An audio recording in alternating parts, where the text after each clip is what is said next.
아멘. 하나님 말씀을 함께 보겠습니다. 마가복음 10장 46절에서 52절까지의 말씀을 함께 보겠습니다.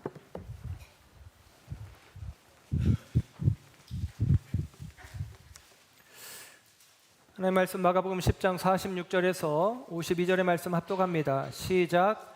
그들이 여리고에 이르렀더니 예수께서 제자들과 허다한 무리와 함께 여리고에서 나가실 때에 디메오의 아들인 맹인 거지 바디메오가 길가에 앉았다가 나사렛 예수시란 말을 듣고 소리질러 이르되 다윗의 자손 예수여 나를 불쌍히 여기소서 하거늘 많은 사람이 꾸짖어 잠잠하라 하되 그가 더욱 소리질러 이르되 다윗의 자손이여 나를 불쌍히 여기소서 하는지라.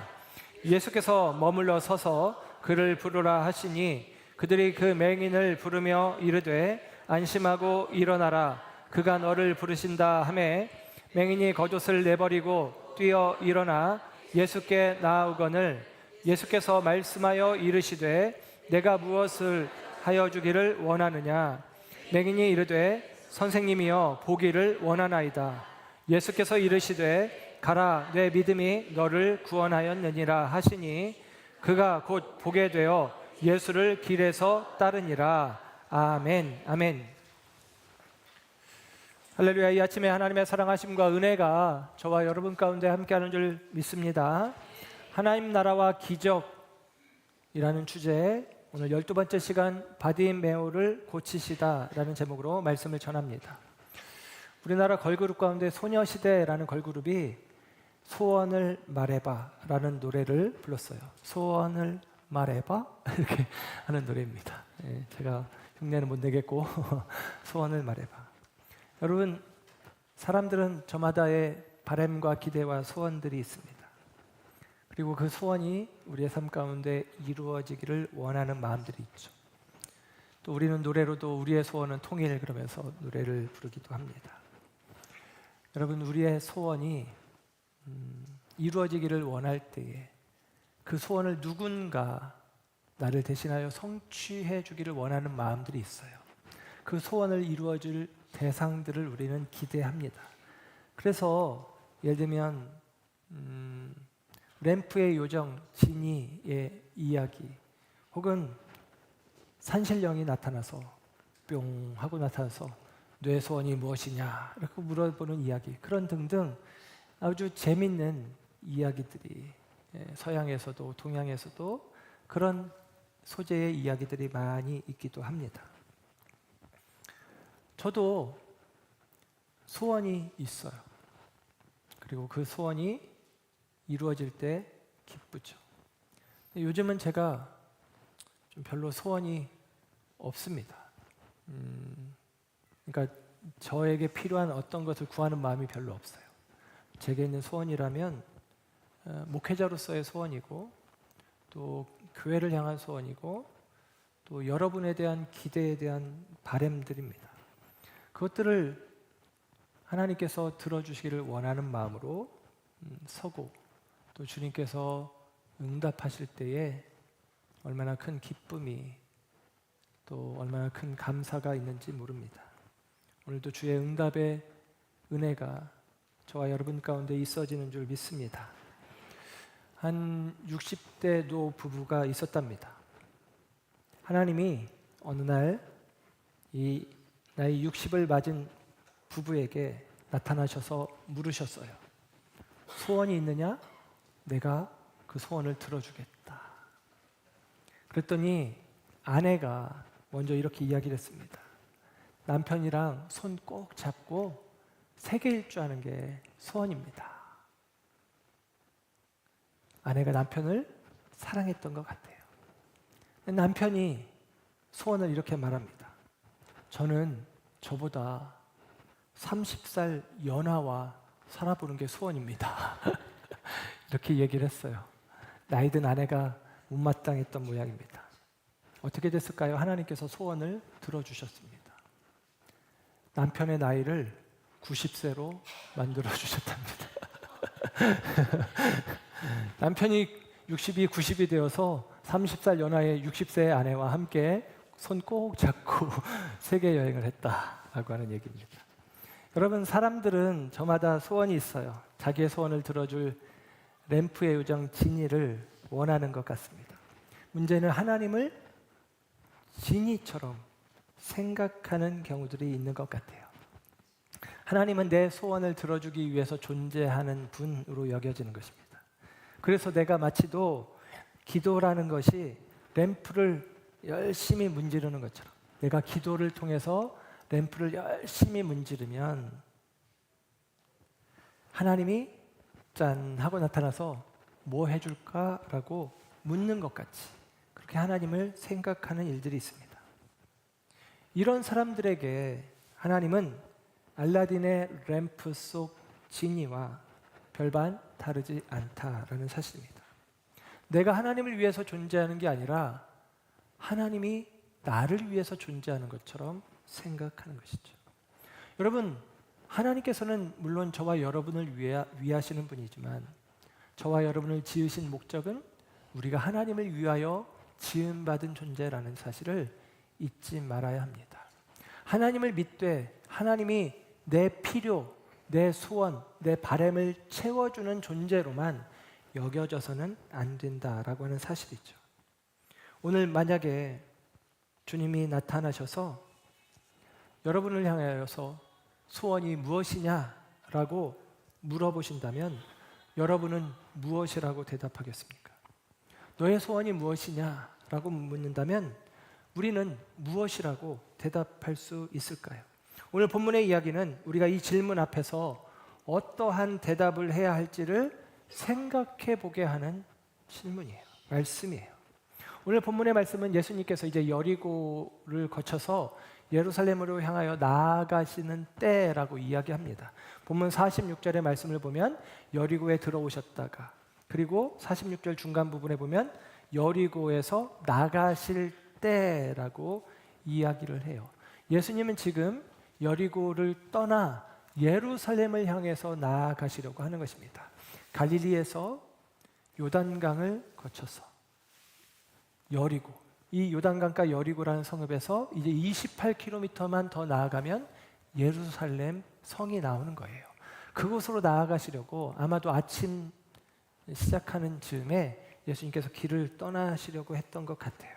그런데 오늘 본문의 말씀을 보면 바디메오라고 이름 지어진 한 사람이 예수님께 도움을 청하는 내용입니다. 이 바디메오는 먼저는 맹인이라고 했어요. 앞을 못 보는 것이죠. 그리고 앞을 못 보니까 그는 돈벌이를 제대로 못 했겠죠. 그래서 그는 거지라고 말합니다. 사람들에게 구걸하는 것으로 삶을 지탱해가는 사람이에요.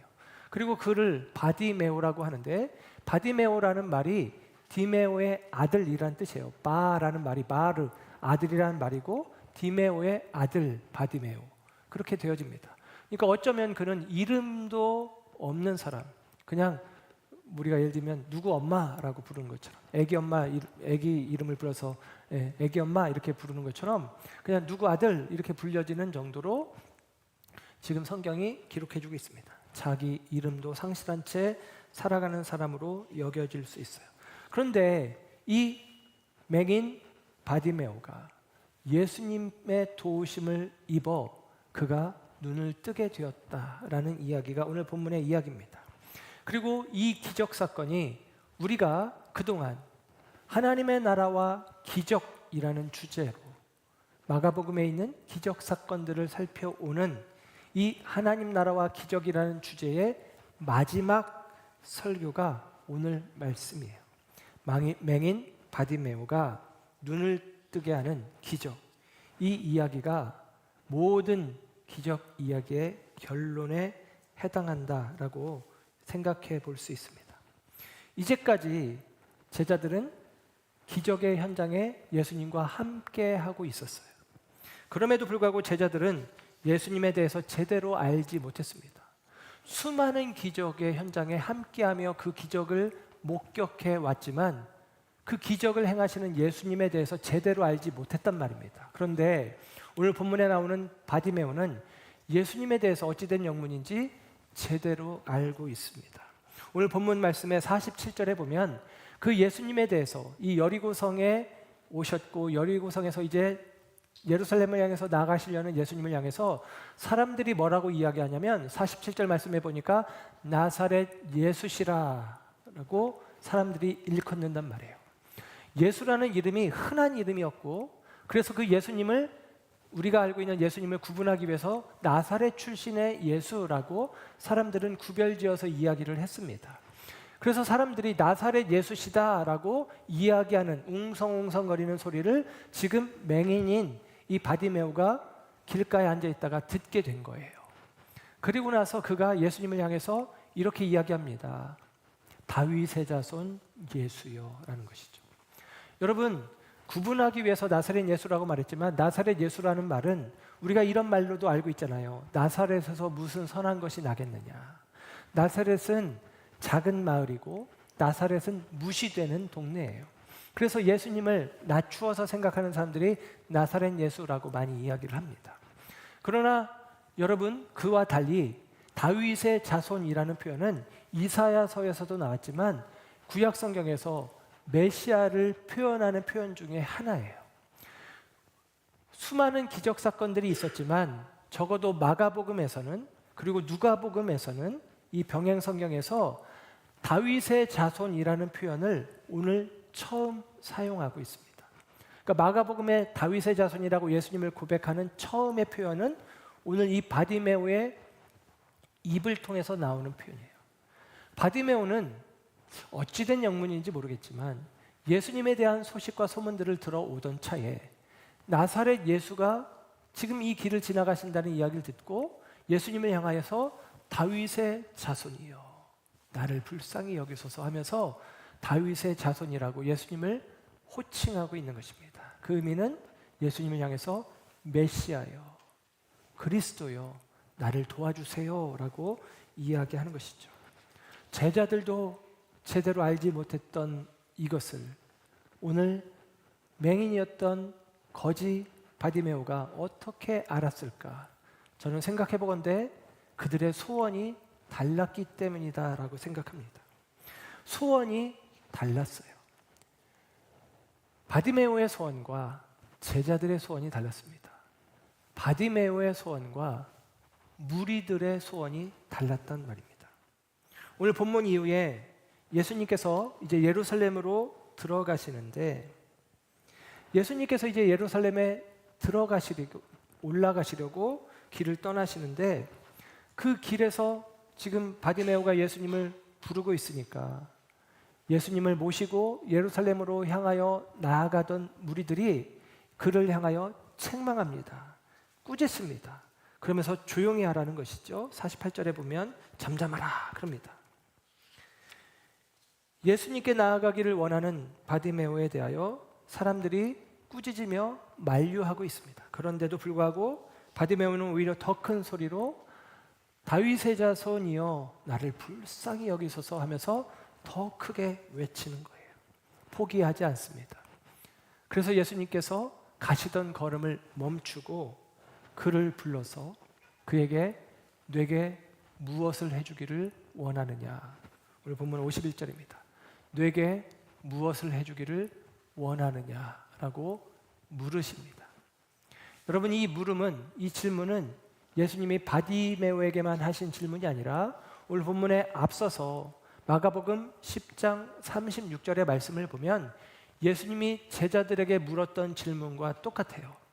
제자들에게 예수님이 너희에게 무엇을 하여 주기를 원하느냐 이렇게 묻습니다. 똑같아요. 너희에게 무엇을 해주길 원하느냐? 너에게 무엇을 해주길 원하느냐? 똑같은 질문을 예수님이 하십니다.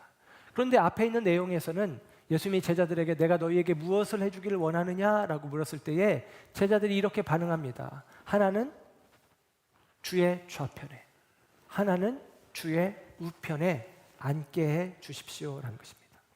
예수님이 이제 예루살렘으로 올라가시면 왕이 될 텐데 예수님이 왕 될 때에 예수님 보좌 좌편, 우편에 우리를 좀 앉혀주세요 라고 이야기를 하는 것입니다.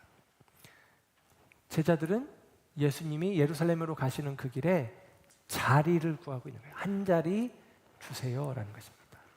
그런데 오늘 바디메오는 무엇을 구합니까? 자비를 구하는 것입니다. 주님, 나를 불쌍히 여겨주세요. 주님, 제게 자비를 베풀어 주세요. 자비를 구하고 있습니다. 여러분, 진짜 맹인이 누구일까요?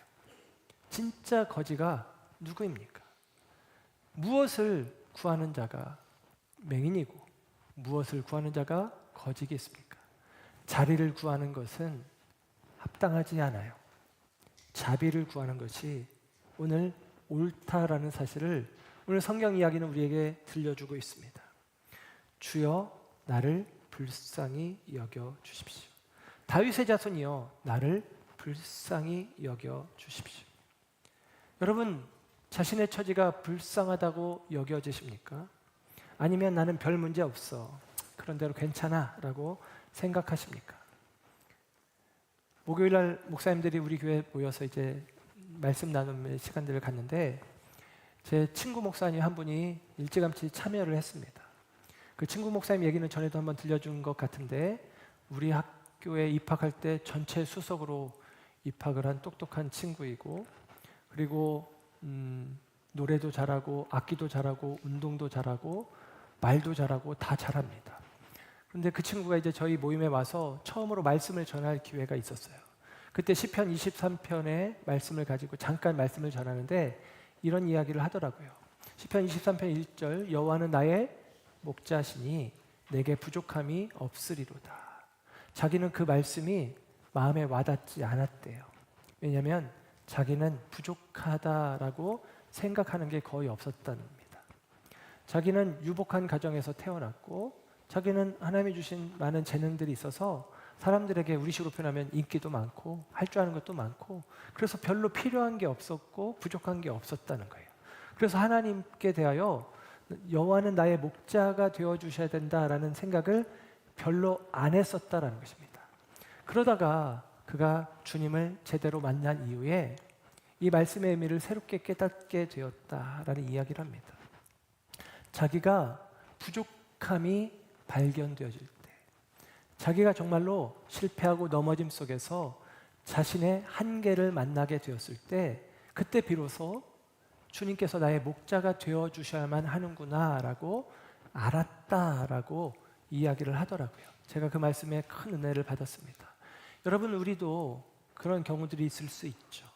내가 내 상황이, 내 형편이, 내 처지가 그냥 웬만큼 괜찮아. 그래서 내가 하나님의 자비하심을 구하는 그런 필요가 별로 없는 그런 상황의 사람들은 주님의 자비를 구하는 일들이 쉽지가 않습니다. 자신에 대해서 철저하게 절망해 본 사람들만이 주님의 자비를 구하는 거예요. 주님의 은혜가 아니면 나는 안 됩니다. 주님의 자비를 베풀어 주셔야만 나는 살 수 있습니다. 내가 애써보고 몸부림쳐 보지만 나는 실패와 절망뿐입니다. 주님, 나를 불쌍히 여겨주시고 나를 도와주십시오. 여러분, 이 고백이 우리 가운데 필요한 것이죠. 심령이 가난한 자는 복이 있나니, 애통하는 자는 복이 있나니 그가 위로를 받을 것이다 라고 이야기합니다. 나는 이만하면 괜찮아 하는 사람들은 자비를 구하지 않아요. 그들이 구하는 것은 자리입니다. 내가 지금 괜찮은데 더 좋은 것을 구하는 것이죠. 내가 주님께 나름대로 애썼고 수고했고 충성했고 헌신했으니 주님, 저는 어느 정도 자격이 있는 거 아닙니까? 그러니 제게 자리를 주십시오. 이렇게 구하는 것이죠. 세상에서 자리를 구합니다. 그러나 여러분, 저와 여러분들이 구해야 되는 것은 자리가 아니라 자비인 줄로 믿습니다. 주님, 나를 불쌍히 여겨 주십시오. 이것이 우리의 기도가 되어야 되고 우리의 소원이 되어야 될 줄로 믿습니다. 오늘 이 불쌍히 여겨달라는 바디메오를 주님께서 부르셔요. 주님께서 그를 부르십니다. 그랬더니 그가 오늘 말씀해 보면 겉옷을 벗어 던지고 주님을 따랐다라고 이야기합니다. 50절이네요. 맹인이 겉옷을 내버리고 뛰어 일어나 예수께로 나아오거늘 그럽니다. 이 맹인이 겉옷을 벗어 던져버리고 버리고 내버리고라고 표현을 해요. 여러분, 이 맹인에게, 바디메오에게, 더군다나 지금 구걸하고 있는 거지 바디메오에게 이 겉옷은 그냥 겉옷이 아닙니다. 가난한 사람들에게 있어서 겉옷은 그냥 겉옷이 아니에요. 마태복음 5장에 보면 예수님께서 이런 말씀을 하시잖아요. 누가 너에게 속옷을 달라 하면 겉옷도 내어주라 라고 이야기합니다. 겉옷도 내어주라는 얘기는 겉옷까지도 내어주어야 된다라고 이야기하는 거예요. 그 말씀의 방점은 겉옷입니다. 겉옷이 중요한 옷이에요. 팔레스타인이 일교차가 크기 때문에 이 겉옷이 있어야 추위를 피할 수 있고, 겉옷은 우리로 치면 이불 같은 역할을 하기도 합니다. 그리고 이 거지로서 사람들에게 구걸하고 있는 바디메오에게는 그가 구걸하는 자리가 되어지기도 하는 것입니다. 그 겉옷을 펴고 그 위에 앉아서 엎드려서 사람들의 도움을 청하는 그런 곳이 바로 겉옷입니다. 그래서 그의 겉옷은 그에게 단지 겉옷 하나 정도가 아니라 그의 생계 수단인 동시에 마지막 남은 안전 자산이 겉옷이에요. 근데 그 겉옷을 기꺼이 벗어서 내버리고, 그 겉옷을 내버리고 주님께로 달려갔다라는 사실입니다. 여러분, 이 바디메오가 벗어 던져버린 겉옷이 저와 여러분에게는 무엇일까라고 생각해 보는 것입니다. 그는 그의 모든 것이었던 겉옷을 내던지고 주님께로 달려갑니다. 저와 여러분은 어떠한 겉옷을 걸치고 있습니까? 그 겉옷이 주님께로 달려가는데 오히려 방해물이 되어지고 있는 것은 아닙니까? 오늘 본문에 앞서서 마가복음 10장 17절에서 22절까지의 말씀을 보면 한 부자 청년이 예수님께 와서 어떻게 하면 영생을 얻을 수 있나요? 라고 물어봅니다. 그랬더니 예수님이 율법을 지켜라. 그랬더니 청년이 말하길 제가 율법을 잘 지켰습니다.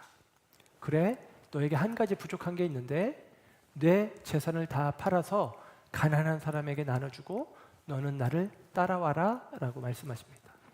이에 그 부자 청년이 슬픈 기색을 띠고 근심하며 돌아가니라 라고 그 이야기는 끝마쳐집니다. 그는 자기에게 있는 재산을 팔아 가난한 사람에게 나눠주고 주님을 따르는 데 있어서 어려움을 겪었어요. 그의 인생의 겉옷은 그의 많은 물질이었던 것입니다. 그것을 포기하고 그것을 버리고 주님을 따라가는 것이 그에게는 불가능했다라는 사실입니다. 마가복음 10장은 바디메오와 제자들을 비교해서 이야기를 해주고 있고, 바디메오와 부자 청년을 비교해서 이야기를 해주고 있습니다. 그러면서 우리에게 들려주는 이야기는 예수 믿는다는 게 무엇이냐, 예수의 제자가 되어지는 삶이 무엇이냐, 예수 믿는다는 것은 버리는 거다라고 이야기하는 거예요. 예수 믿는다는 것은 내 소원을 취하는 것으로 우리는 많이 여기지만 예수 믿는다는 것은 버리는 거야 라고 이야기를 하고 있습니다. 우리가 버려야 될 것이 무엇인가? 내가 이것만은 못 버리겠다라고 생각하는 여러분의 겉옷이 무엇입니까? 그것을 버려야 된다라는 것입니다. 여러분, 무엇이 우리로 하여금 하나님 나라의 영광 속으로 들어가는 것을 가로막고 있습니까? 자존심입니까? 버려야 합니다. 인정받고 싶은 욕구입니까? 버려야 합니다. 자리에 대한 욕심입니까? 버려야 합니다. 돈, 명예, 권력 버려야 합니다. 사람들과 쌓아놓은 친분 관계 버려야 합니다. 도대체 무엇이 저와 여러분이 이 영원한 하나님의 나라에 들어가는 것을 막고 있는가? 그것들이 있다면 기꺼이 버려야 한다라고 하는 사실이죠. 저와 여러분 모두가 우리가 하나님의 나라를 향하여 나아가는 우리 믿음의 걸음에 방해가 되어지는 것들이 있다면 그것들을 벗어버리시기를 주님의 이름으로 축복합니다. 우리 모두는 믿음의 사람들이에요. 보이지 않는 하나님의 나라를 믿고 있습니다. 하나님의 나라가 우리 가운데 임하여질 것을 기대하고 있습니다. 예수님이 다시 오신다라고 우리는 고백하고 있습니다. 그렇다면 저와 여러분은 이 땅이 전부가 아니다라는 사실을 알고 있는 것입니다. 이 땅의 안전을 위해서, 안녕을 위해서 취하려고 했던 것들을 버리고 예수님께서 우리 가운데 보여주시는 이 하나님의 나라를 향하여 달려가야 한다라는 사실입니다. 여러분, 마가복음과 누가복음은 같은 구조를 가지고 있어요. 요즘 새벽 시간에 이제 누가복음의 말씀을 보고 있는데, 마가복음과 누가복음은 이 복음서의 구조가 셋으로 구분이 되어집니다. 첫 번째는 갈릴리에서의 예수님의 사역, 수많은 기적과 능력 나타남이 있습니다. 두 번째로는 이 갈릴리에서 예루살렘으로 가는 길, 그 길의 이야기입니다. 그리고 세 번째로는 예루살렘에서 예수님이 행하신 십자가와 부활에 대한 이야기예요. 이 구조로 되어 있습니다. 그래서 예수님께서 갈릴리에서 수많은 기적을 행하셨다는 얘기는 뭐냐면 예수님이 바로 그 메시아다, 바로 예수님이 하나님의 아들이시다라는 증거입니다. 그리고 길은, 그 길의 끝에는 언제든지 양갈래길이, 갈림길이 나오게 되어집니다. 그 길에서 우리는 언제나 선택해야 되는 요구가 있어요. 우편으로 갈지 좌편으로 갈지 선택을 해야 됩니다. 예수님을 따라갈지 예수님을 떠나갈지 선택을 해야 됩니다. 그래서 그 선택의 이야기가 이 갈릴리에서 예루살렘으로 가는 길의 이야기입니다. 특별히 예수님이 갈릴리에서 예루살렘으로 가는 길의 과정 속에 세 번이나 예수님은 순환에 대한 예고를 하세요. 내가 이제 예루살렘에 가면 사람들에게 잡혀서 수치를 당하고 죽임을 당할 것이다. 그리고 사흘 만에 살아날 것이다 라고 이야기를 하십니다.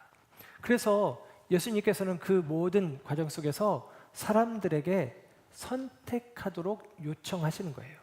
예수님의 메시아됨을 인정하지 않는 사람들, 예수님께서 가시는 고난의 길에 동참하기를 싫어하는 사람들은 예수님에 대해서 부인하는 선택을 합니다. 예수님에 대해서 거절하는 선택을 해요. 반면에 예수님이 하나님의 아들이심을 믿고 그분이 우리의 구원자 되심을 믿는 자들은 그럼에도 불구하고 예수님을 따라가는 길을 선택하는 것입니다. 오늘 본문의 이야기도 바로 그 길의 과정의 마지막 자락에 있어요. 마가복음은 8장에서 10장까지가 그 길에 대한 기록이고요. 누가복음은 훨씬 길게 9장에서 19장까지가 그 길에 대한 이야기입니다. 그 길에서 예수님에 대해서 반대자들이 있고 예수님에 대해서 추종자들이 생기는 것입니다. 따라가는 자들이 생기는 것입니다. 저와 여러분이 이 예수님께서 가시는 그 길에 오늘 이 바디메오처럼 그 길에 예수님을 만나고 예수님의 도우심을 구하는 자로 있는 거예요. 길은 성경에서 상징적인 의미는 우리들의 삶을 비유적으로 이야기합니다. 은유적으로 인생을, 삶을 길로 이야기하기도 해요. 그래서 여러분, 우리가 잘 살아간다라고 하는 것은 바른 길로 걸어간다라는 의미가 되어집니다. 그래서 예수님께서는 내가 길이다, 내가 진리다, 생명이다, 내가 길이다라는 말씀을 하시기도 하신 거예요. 여러분, 잘 산다라고 하는 것은 주님을 따라가는 길을 걷는 것입니다. 이것이 제자들에게 알려진 내용이에요. 그런데 제자들은 예수님의 길을 따라가기를 그들이 좋아했지만 예수님께서 말씀하신 참된 의미의 길은 모르고 있었다라고 하는 사실입니다. 빌리 그레이엄 목사님이 은퇴 고별 설교에서 이런 재밌는 이야기를 들려줍니다. 어떤 유대인 부자가 외동딸이 하나 있었는데 신문에 광고를 냈답니다. 내 딸과 결혼할 사람을 용감한 청년을 찾습니다. 그에게 나의 전 재산을 물려주겠습니다. 이렇게 이야기를 했어요. 그랬더니 수많은 남자들이, 나름대로 용기 있다고 생각한 남자들이 다 몰려온 것입니다. 그들을 데리고 수영장 앞으로 데려갔습니다. 그리고 수영장을 보니 악어가 몇 마리 풀려져 있습니다. 악어가 헤엄치는 수영장에 이렇게 있고, 반대편으로 가더니 용감한 자, 헤엄쳐서 이 풀장을 넘어오는 사람에게 내 딸을 주겠다 그랬습니다. 그때 한 청년이 물에 첨벙하고 뛰어들었습니다. 그리고 열심히 수영해서 반대편으로 건너 올라왔어요. 이야, 용감한 청년이다. 내 딸을 그에게 주어야 되겠다라고 말하려고 하는 그 순간 이 청년이 물에서 올라오면서 이렇게 이야기했습니다. 어떤 놈이 내 등을 밀었어? 라고 이야기를 하더라고요. 어떤 놈이 내 등을 밀었어? 라고 이야기를 했습니다. 여러분, 누가 그 악어가 득실거리는 풀장에 뛰어들 용기를 가지고 있겠습니까? 누가 예수님이 가시는 그 예루살렘의 길, 십자가의 길에 동참할 수 있겠습니까? 우리의 힘으로는 안 됩니다. 누군가 내 등을 떠밀어야만 그 길을 갈 수가 있는 것입니다. 누가 우리의 등을 떠미는 것입니까? 다름 아니라 주님이 저와 여러분의 등을 떠미는 거예요. 왜냐하면 그 길을 가야만 생명이 있기 때문입니다. 오늘 이 바디메오는 예수님께 그가 구합니다. 내가 너에게 무엇을 해주길 원하느냐? 예, 주님, 보기를 원합니다. 보기를 원합니다. 너무나 당연해 보이잖아요. 맹인이니까 보기를 원합니다. 그런데 여러분, 만약에 맹인이 보기를 원합니다 라고 구하지 않고, 예, 주님, 더 이상 구걸하러 나오지 않게 저에게 이제 연금을 좀 해결해 주십시오. 주님, 제가 더 이상 여기 구걸하러 오지 않게 저에게 이제 많은 물질을 좀 내어주십시오. 그렇게 요구할 수도 있잖아요. 왜냐하면 그는 평생 한 푼 줍쇼 하는 마음으로 이 길가에, 여리고 길가에, 성 길가에 엎드려 있었단 말입니다. 그런데 그는 요구합니다. 가장 본질적인 것, 가장 근본적인 것을 요구하는 거예요. 주님, 보기를 원합니다.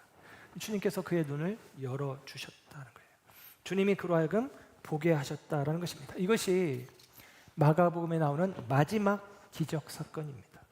보기를 원합니다. 여러분, 여기서 본다는 말이 우리말로는 그냥 보기 원합니다 하지만 헬라 원어에는 아나블레포라는 말로 쓰여져요. 아나블레포. 아나, 다시, 블레포, 본다라는 거예요. 주님, 다시 보기를 원합니다라는 거예요. 아마 어쩌면 그가 어렸을 때, 젊었을 때 봤을지 모르겠어요. 그러다가 무슨 사고를 당했는지 병에 걸렸는지 그때부터 보지 못했을 수 있는데 다시 보기를 원합니다라고 이야기하는 것이죠. 그런데 재미있는 사실은 아나블레포라는 말이 전에도 말씀드렸었던 적이 있지만, 아나라는 말이 다시라는 말로 번역되기도 하지만 위로라는 말로 번역되기도 해요. 위를 보기를 원합니다 라는 말이 되어지기도 한다라는 것입니다. 주님, 제가 이제 위를 보기를 원합니다 라는 것이죠. 땅을 보고, 땅바닥을 보고 살아가던 인생이 위를 보고 하늘을 보고 살아가길 원합니다 라고 영적으로 우리가 이해해 볼 수 있다는 사실입니다. 독일의 가톨릭 신학자인 로타르 제네티가 이 맹인을 예수님께서 치유하신 이 기적 사건에 대해서 이렇게 표현을 해줍니다. 희망으로 살아가는 사람은 멀리 바라본다. 사랑으로 살아가는 사람은 더 깊이 바라본다. 신앙으로 살아가는 사람은 모든 것을 다른 빛에서 바라본다. 그럽니다. 희망으로 살아가는 사람 멀리 바라보죠. 사랑으로 살아가는 사람 더 깊이 바라봅니다. 참 멋진 말이죠. 그런데 여러분, 신앙으로 살아가는 사람, 믿음 안에서 살아가는 사람들은 우리에게 주어진 모든 것을 다른 빛으로 바라볼 수 있어야 한다는 사실입니다. 우리가 이 말씀을 깊이 새겨야 될 것 같아요. 내가 믿음의 눈을 뜨고 바라보고 있는가? 내가 신앙으로 모든 것을 다른 빛에서 보려고 하는가? 내 삶에 하나님의 사랑이, 그리스도의 은혜가, 성령의 일하심이 우리가 동의되고 그것들을 인정하는 삶을 살고 있는가? 우리 모두는 디메오의 아들 바디메오들입니다. 오늘 이 바디메오는 다름 아니라 저와 여러분에 대한 이야기인 줄로 믿습니다. 디메오라는 말의 뜻은 가치 혹은 명예, 그런 뜻이에요. 그러면 디메오의 아들 바디메오라는 이름의 뜻은 무엇이 되느냐? 가치 있는 아들, 명예로운 아들이라는 뜻이라고 볼 수 있습니다. 그런데 바디메오는 명예로운 아들이기는커녕 목숨을 연명하기 위해 구걸하는 수치의 사람이었어요. 자신의 삶의 가치를 잃어버린, 이름마저 잃어버린 무가치한 삶을 살고 있었습니다. 그런데 그가 예수님을 만나게 된 것입니다. 예수님께 도움을 청했고 예수님께서 그의 눈을 뜨게 해주십니다. 그가 눈을 뜨게 되어진 이후에 오늘 말씀을 보면 곧 보게 되어 예수를 길에서 따르니라 라고 이야기를 합니다. 그는 주님을 만나 다시 보게 되었고 그는 이제 예수님을 따라가는 자가 되었습니다. 땅의 것을 더 이상 구하는 자가 아니라 하나님 나라의 가치 있는 존재로 세워지는 믿음의 걸음을 걷기 시작했다라는 사실입니다. 여러분, 중요한 것은 삶의 가치를 땅에서 찾지 않고 위에서, 하늘에서 찾는 것입니다. 저와 여러분이 신앙생활한다는 것은 바로 이 하나님의 나라에 대한 기대와 소망 가운데 있는 것입니다. 하나님 나라와 기적.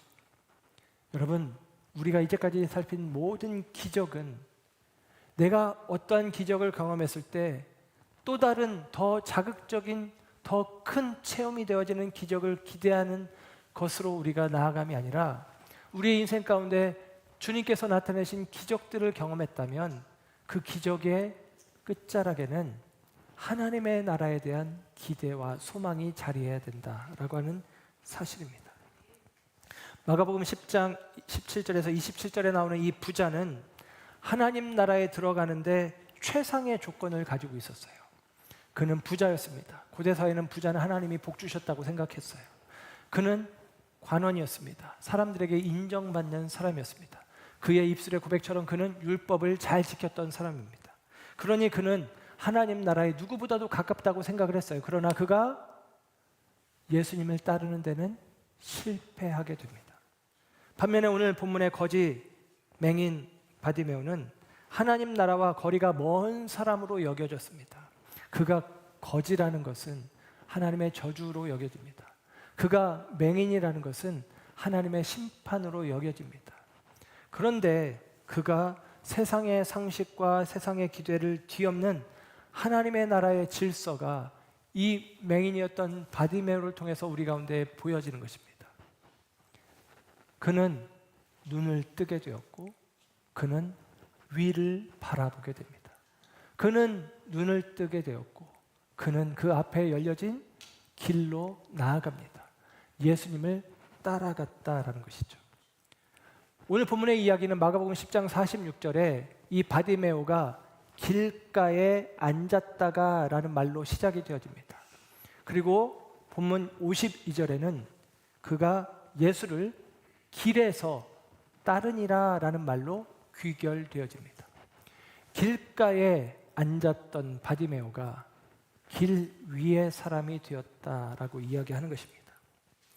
길가의 사람으로 살아가고 있는지, 길 위의 사람으로 살아가고 있는지, 길가에 머물러서 누군가 지나가는 이들의 발걸음을 지켜보며 그 발걸음 소리를 들으며 손을 내밀어 내 소원 동전 한 입 주십시오. 내 소원 자리 이 땅에서 좀 나 한번 인정받고 싶습니다. 이것을 구하는 길가의 사람으로 머물러 있을 것인지 아니면 주님이 가시는 그 길에 동행하여 길 위의 사람으로 살아갈 것인지 오늘 말씀은 저와 여러분에게 묻고 있습니다. 사랑하는 여러분, 저와 여러분이 오늘 주님께서 저와 여러분의 영의 눈을 열어주셨다면 주님께서 가시는 그 길, 예루살렘으로 향하시는 그 길이 비록 십자가의 길이라 할지라도 그 길이 우리의 모든 것을 다 내버려야만 따라갈 수 있는 길이라 할지라도 그 길이 하나님의 나라를 향한 길임을 믿으시고 그 길을 걷기를 결단하는 저와 여러분 모두가 되어지시기를 우리 주님의 이름으로 부탁하고 축복합니다. 기도하겠습니다.